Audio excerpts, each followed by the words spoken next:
तर मग अशी आपल्या दिवसाची सुरुवात झालेली आहे. म्हणजे आयुष्यात बऱ्याच गोष्टी चाललेल्या असतात. कधी मनासारखा दिवस जातो, कधी मनासारखा जात नाही. आणि त्यातल्या त्यात आपण फिजिकली फिट असलो आणि मेंटली आपण डिस्टर्ब असलो तर आयुष्यात काहीच करता येत नाही. पुण्यातनं गावाला आलो, बऱ्याचशा गोष्टी करतो. आज 3-3.5 वर्ष झाले कंटिन्युअसली कामात आहे, स्वतःसोबत वेळ घालवतो. पण माणूस आहे आपण, एंड ऑफ द डे माणसांना माणसं हवी. आणि मी जिथं आता राहायला आलो तिथं माणसं सोडा, तिथं पाहायला कोणीच नाही आहे, फक्त निसर्ग आहे. आणि कधी कधी असं होतं, अचानक जो माणूस माणसांच्या घराड्यात राहिला, एकट्यात आला की ते असं थोडं अंगावरती येतं. आणि कामाचा वेग असेल, आपल्या भावना शेअर करायला कोणी नसेल ना, तर माणसाला थोडं गुदमारले का वाटतं. ते थोडाफार विषय म्हणून थोडंसं स्टेप बॅक घेतलं होतं, थोडं थांबलो होतो. आता परत तुमच्या सेवेत हजर. मला बोलायला आवडतं, व्यक्त व्हायला आवडतं. लोकांशी बोललो तर लोक एका लिमिटनंतर कंटाळतील, पण तुमच्याशी बोललो तर तुम्ही लाईफ टाईम ऐकताल किंवा त्या गोष्टी मला सांगता येतील. ज्याला पटेल तो घेईल, ज्याला नाही तो सोडेल, पण एक गोष्ट आपल्याला व्यक्त होता येईल. म्हणून हा एक प्रयत्न की जे काय करतो ते तुम्हाला सांगेल. हा व्ह्यू बघा ना. बाय द वे सगळ्यांना हॅपी गुड मॉर्निंग. हे गुड मॉर्निंग, रामकृष्ण हरी. माझ्यासोबत तुम्ही आणि तुमच्यासोबत मी. सगळ्यांचं स्वागत आहे विशाल आनंद ब्लॉगमध्ये. मॉर्निंग, सकाळची सकाळ, म्हणजे गावाकडची सकाळ कशी थोडीशी दाखवतो. काय म्हटलं, सकाळची सकाळ थोडंसं चुकलं, समजून घ्या.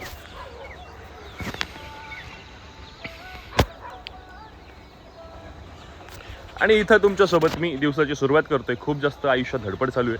हे करायचं ते करायचं. काही वेळेस विचार केला की बाई सगळंच एका वेळी होणार नाही, त्यामुळे एक एक गोष्ट करूया. तर हे गुड मॉर्निंग, रामकृष्ण हरी. सकाळची सुरुवात झालेली आहे. सगळ्यांचं स्वागत आहे विशाल आनंद ब्लॉगमध्ये. तर मी मनापासून सगळ्यांचं सॉरी बोलतो. काही दिवसापासून मला तुम्हाला भेटता आलं नाही. काय गोठ्यामध्ये असतं काम. आपल्या गोठ्यात ऑलमोस्ट लहान मोठी पकडली तर 30 एक गुरं आहेत. त्या सगळ्यांचा साऱ्या पाण्याची व्यवस्था, खाण्यापिणं सगळं पाहावं लागतं. आणि जर ह्यात एखादी व्यक्ती जरी कमी पडली तर एकदम काम असं विस्कळून जातं. तुम्हाला सगळ्यांना घेणार, जरा शांत बसा. कॅमेरा ऑन केला की यांना हागायचं असतं, यांना मला आवाज द्यायचा असतो. तिकडं कोंबड्या ओरडतात, तिकडं आरती चालू असती. सगळ्या गोष्टी एक सोबत, सगळ्यांना व्हिडिओमध्ये यायचंय, मलाच नाही यायचं कारण मी कामात असतो. बाय द वे सगळं स्टॉप करतो. सकाळी उठल्यानंतर गवळ्याची, दूधवाल्याची सुरुवात होते. गोठ्यातनं म्हणजे शेणातनं. आणि खूप साऱ्या लोकांचा प्रश्न असतो की, प्रश्न म्हणजे हे असतं की दादा दूध व्यवसाय केला तर कोणी पोरगी देत नाही. लोड घेऊ नका. लोकांना असं वाटतं शेणामध्ये हात घालावा लागतो, शेणात काम करावं लागतं. तर दाखवतो. शेण काढायला आपल्याकडे गाडी आहे आणि शेण ओढायला आपल्याकडे फावडं आहे. तर आपण ना शेणात हात घालत ना शेण डोक्यावरती फेकत, जोक सकाळ कामाला सुरुवात करतो. तर दिवसभर काय करणार आहे, एक फिटनेसवरती काम करायचं आहे. घरचं काम करून आपण खुश राहू शकतो. एक छोटासा प्रयत्न आहे. व्हिडिओ शेवटपर्यंत एन्जॉय करा. तोपर्यंत मी माझं काम करतो. रामकृष्ण हरी. Good morning.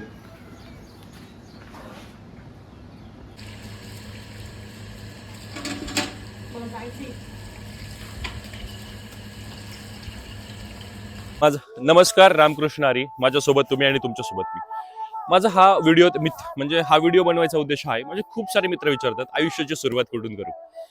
हा म्हणजे निसर्गाच्या साक्षीने मी आता माझ्या शेतात थांबलोय. म्हणजे ना, सूर्य समोरनं वर येतोय. सकाळचे ऑलमोस्ट 7:30 वाजलेत. मनापासून, मनातनं आलेली गोष्ट दिल की बात दिल तक सांगेल. आयुष्यात जिथे कुठे असाल, हारला असाल, पडला असाल, आयुष्यात खचला असाल, असं वाटतं आपल्या पुढे काय होईल का नाही. तर मित्रांनो, ज्याला असं वाटतं ना की आपल्या पुढे काय होईल का नाही, खरं आयुष्य तिथून सुरू होतं. जर तुम्ही काहीतरी करायचा प्रयत्न करताय, तिथंच फील होतं, त्याच व्यक्तीला फील होतं आपलं काय होईल का नाही. ज्याला काहीच लोड नाही, ज्याला काही करायचंच नाही, ज्याचं आयुष्यात काही गोलच नाहीये, ध्येयच नाहीये, त्या व्यक्तीला थोडी वाटतं आपलं काय होईल का नाही. हा प्रश्न पडला म्हणजे तुम्ही एकदम बरोबर मार्गावर आहात. असं काही नसतं की आयुष्यात चांगलं घर, गाडी, पैसा, मित्रमंडळी असलं पाहिजे, लोकांनी तुमच्यावरती विश्वास ठेवला पाहिजे, असं काही नाहीये.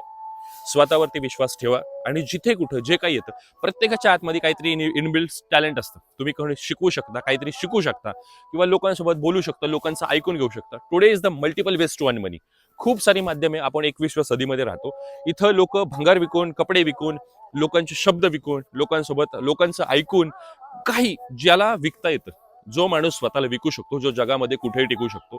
मोटिवेशन जर शून्य असेल तर एक गोष्ट सांगतो, लहानपणापासून माझी तब्येत बारीक होती, घरच्यांचा विश्वास नव्हता, माझाही माझ्यावरती नव्हता. आपलं काय होईल का नाही असं मलाही वाटायचं, आणि माझ्यासारखे असंख्य लोकांना वाटायचं. आज जर आपल्या आयुष्यामध्ये कोणीतरी आपला ड्रीम, म्हणजे आपलं कोणतरी ड्रीम फिजिक असेल किंवा तब्येत बनवणं, ज्याची छान बॉडी आहे, गाडी, पर्सनॅलिटी, किंवा जो काय आयुष्यात आहे ना, ज्यांनी काही अचीव्ह केले, आपल्या मोटिवेशन जो कोणी असेल, रोल मॉडेल असेल, त्या माणसाने आयुष्यात स्ट्रगल केला नसेल का? कोणीतरी जेव्हा तुमच्यावरती कोणी विश्वास ठेवत नाही तेव्हा तुम्ही तुमच्या स्वतःवरती ठेवा. आता मी काय मोटिवेशनल स्पीकर नाही आहे, पण आयुष्यात जे काय गेले ते तुमच्यासोबत शेअर करतो. खूप साऱ्या मित्रांचं असतं, दादा तू कसं काय स्वतःला मोटिवेट ठेवतो? जर तुमच्या घरची परिस्थिती तुमच्या हातात नसेल आणि तुम्ही छोट्या छोट्या गोष्टींसाठी तुमचा हाल झाले असतील किंवा तुम्हाला ना याच्या त्याच्याकडे पाहावं लागत असेल आणि आताही ती कंडिशन तशीच असेल, तर मला वाटतंय तुमच्या घरच्या कंडिशनच्या पलीकडे घरच्या परिस्थितीची जाणीव जर तुम्हाला असेल तर जगात याच्यापेक्षा मोठं मोटिवेशन काही नाही.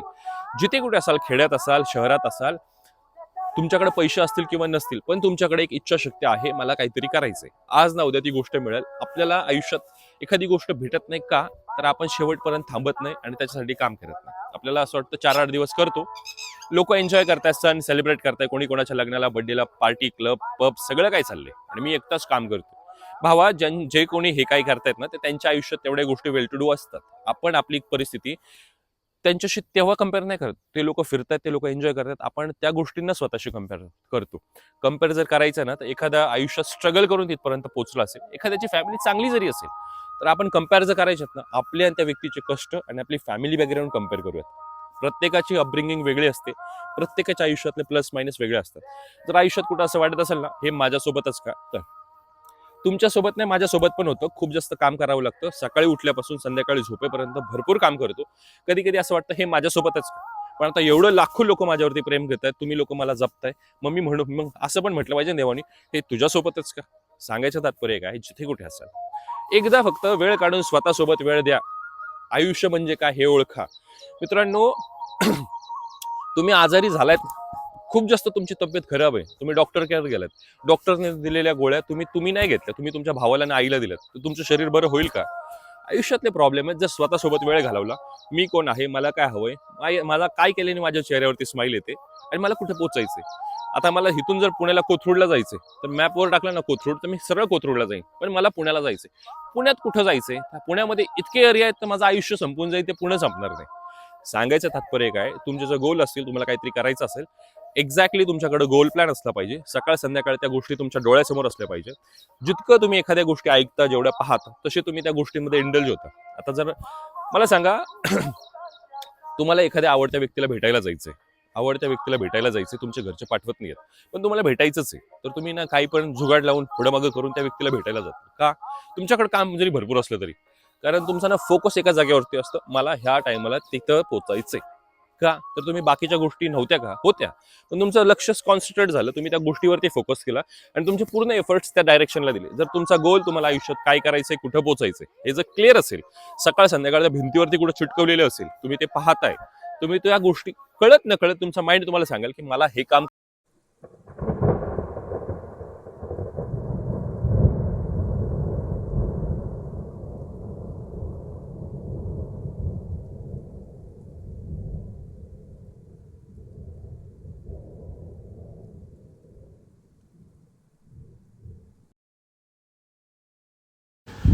तर मग आपल्या घरातलं म्हणजे गोठ्यातलं काम सगळं झालेलं आहे. म्हणजे एक डिपार्टमेंट असतं, तो पूर्ण केलंय. सकाळपासून संध्याकाळपर्यंत जी धावपळ आपण ज्याच्यासाठी करतो ते म्हणजे हे, याच्या समोर बसल्यानंतर व्यवस्थित फोन साईडला ठेवायचा आणि पोटभर खायचं, म्हणजे काम व्यवस्थित होतं.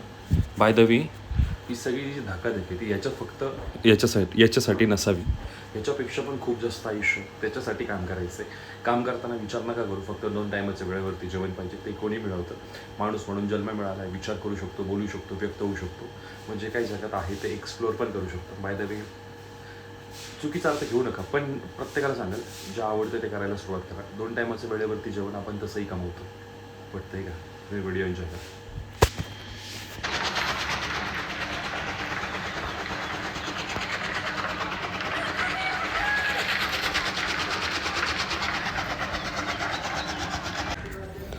तर मग आपली अशी दूध डिस्ट्रीब्यूट करायला सुरुवात. दुपारचे ऑलमोस्ट वाजतायत 1:30 आणि आपल्या कामाची सुरुवात. हातात पाकिट आहेत, खूप काही गोष्टी करायच्या आहेत. स्वप्न मोठी आहेत, सुरुवात छोटी आहे.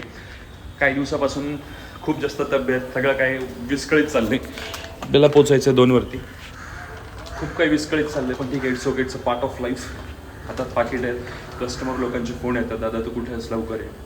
पण तो एक दिवस दुधाचा चहा नका पिऊ, दुधाचं दही लावा आणि संध्याकाळी जेवताना ताक प्या. पाहिजे हे जोक सपाट निघतो वरती, दूध डिस्ट्रीब्यूट करायचं. आपली लिफ्ट आली आहे तोपर्यंत. आयुष्यात खूप वेळा खूप काही गोष्टी करायचा प्रयत्न केला, सुरुवाती केली, जेवढं जमतं तेवढंही केलं, पण अर्ध्यातनं सुटल्या. काही वेळेस फॅमिलीचा सपोर्ट नव्हता, काही वेळेस मी तेवढा मोटिवेटेड नव्हतो, परिस्थिती हाताच्या बाहेर होती. आणि खूप वेळा मग अर्ध्यातनं सुटल्यानंतर कॉन्फिडन्स आहे ना माणसाचा तुटतो, आणि आपण जर एखादी विचार करतो काहीतरी करायचं, मग ते करताना ना असं वाटतं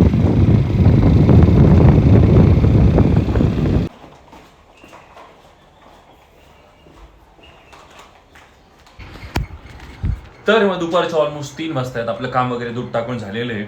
सकाळची धावपळी अशी असते. दूध वगैरे डिस्ट्रीब्यूट केलंय, गायींची पोटपूजा झाली, कस्टमर लोकांची पोटपूजा झाली. राहिला आता विषय आपला. तर काय काय आईने दिले ते दाखवतो. आपल्या जेवणामध्ये आहे, सॅलेडमध्ये आपण कैरी, भात, बाजरीची भाकरी, ताकावरती आलं आहे लोणी, इकडं आहे वांग्याचं भरीत, आणि हा मसूर आहे. तर मग असा हा विषय. काम करून झाल्यानंतर जेव्हा मी घरी येतो असं वाटतं आता दुपारच्या 3 वाजता इथून जिमला पण जायचं आहे. जिमला काय लगेच जाणार नाही, थोडंसं आराम करेल. पण एक गोष्ट नक्की सांगतो, स्वप्नांचा जर पाठलाग करत असेल ना, तर ही सगळी धावपळ, धगधग हे सगळी वर्थ इट आहे. सगळ्या गोष्टीला काहीतरी अर्थ उरतो. नाहीतर नुसताच पळतोय त्याला काय अर्थ राहत नाही. बाय द वे मी आता जेवण पूर्ण करतो, मी जेवतोय, तुम्ही बघत राहायचं. थोडं बरं नाही वाटत, मग आपण जिममध्ये भेटूया. व्हिडिओ शेवटपर्यंत पहा, तोपर्यंत मी जेवण फिनिश करतो. फायनली आपल्या दिवसभराचं काम आवरून सकाळची सुरुवात जिथून केली होती, दिवसाचा शेवट तिथं करतोय. गायींच्या चाऱ्या पाण्याची व्यवस्था, धारा, इथं आपला रॉकी आहे त्याला फिरवून आणले, आणि तुमच्यासोबत मी आजच्या दिवसाला इथं विराम लावतो. म्हणजे खूप वर्षापासून होतं की यूट्यूबवरती यायचं, जे काय करतो तुमच्यासोबत शेअर करेल. खूप काही गोष्टी होत्या, करू बघूच्या नादात कधी झालं नाही. आजही खूप जास्त धावपळ आहे. असंही वाटतं की उद्या करतो, परवा करतो. उद्या परवा कधी येणार नाही. आपल्याला जे करायचं कधी करता येणार नाही. बाय द वे जेवढं येते, जे करू शकतो ते करायचा प्रयत्न करतो. आजच्या व्हिडिओला इथे विराम लावतो. By the way Ramkrishna Hari. जिथे कुठे असाल, स्टे हेल्दी, स्टे हॅपी, स्वतःवरती विश्वास ठेवा, स्वप्नांचा पाठलाग करा. माझ्यासोबत तुम्ही आणि तुमच्यासोबत मी. बाय, भेटूयात पुढच्या व्हिडिओत. तोपर्यंत एन्जॉय करा.